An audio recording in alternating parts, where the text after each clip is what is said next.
Welcome back. Now, the Israeli Foreign Ministry has recalled Ambassador David Govrin from his posting in Morocco as it investigates allegations of sexual harassment. Exploiting local women, not reporting gifts and workplace disputes have also been cited. The two countries only resumed diplomatic relations in late 2020, and trade and defence ties have flourished since then, with 100,000 Israelis visiting Morocco this year. Well, for more on that, I'm joined by Huda Belkadi El-Halawi.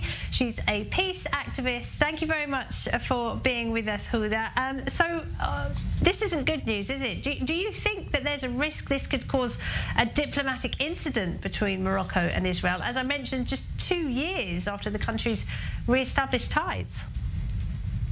Good evening, Karen. Good evening. As you said, I am an activist for peace. So you know that I am very surprised today to hear about this. What can I tell you? I tell you that I'm certain that these allegations will in no way change diplomatic relations between Morocco and Israel.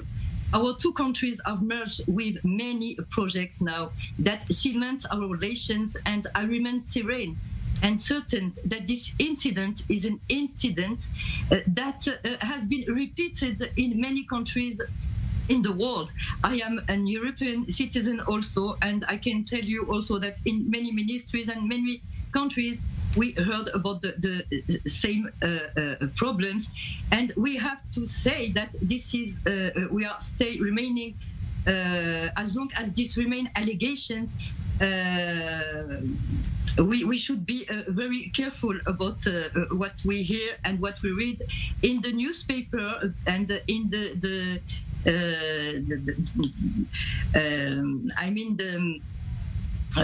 in the media, because the Moroccan kingdom did not talk about the subject yet. The Moroccan kingdom did not tell us what happened, if happened something or not. So we do not know really what happened yet, Karen. Yes, that's right.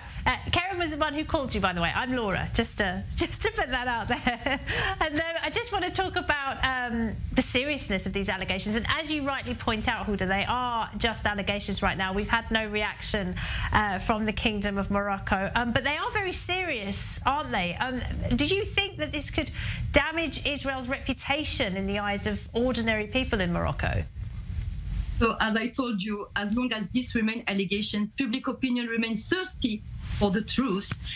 It seems to me that we must remain cautious. Sorry, I'm sorry. No problem. We must remain cautious about the continuation of this investigation, and we have to wait for justice to do its job. We can already congratulate Israeli diplomacy for bringing investigators to Morocco, for transparency, and for bringing light and trust between our two countries.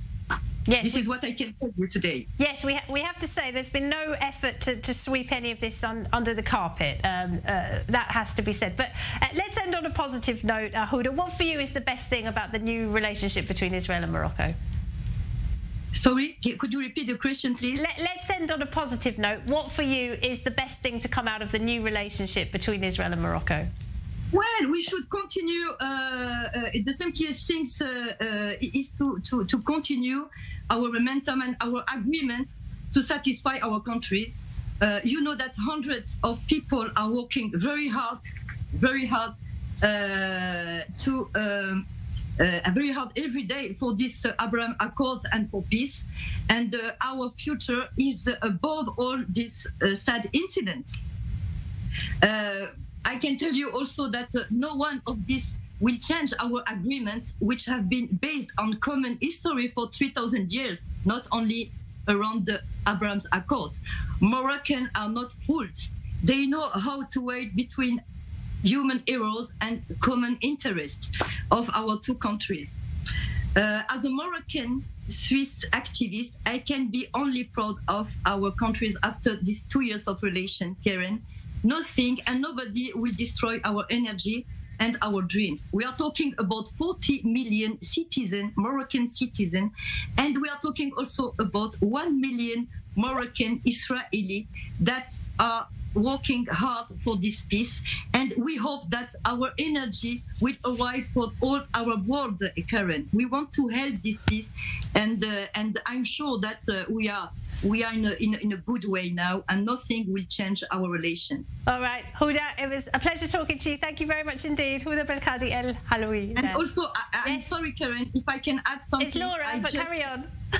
Yes, I just came back from Israel. I stayed 1 month there in Tel Aviv, and I make a big tour, and I can only say thank you and congratulations, because the Israeli people are very, very happy and proud about this peace with Morocco. So we are waiting for you, and we are also waiting for Moroccan to visit Israel. So this is my message now as an activist for peace. Please, I ask all Moroccans to go to Israel and to share with us peace and love and this wonderful country. Wonderful. Very positive message to end on, Huda. Thank you very much indeed.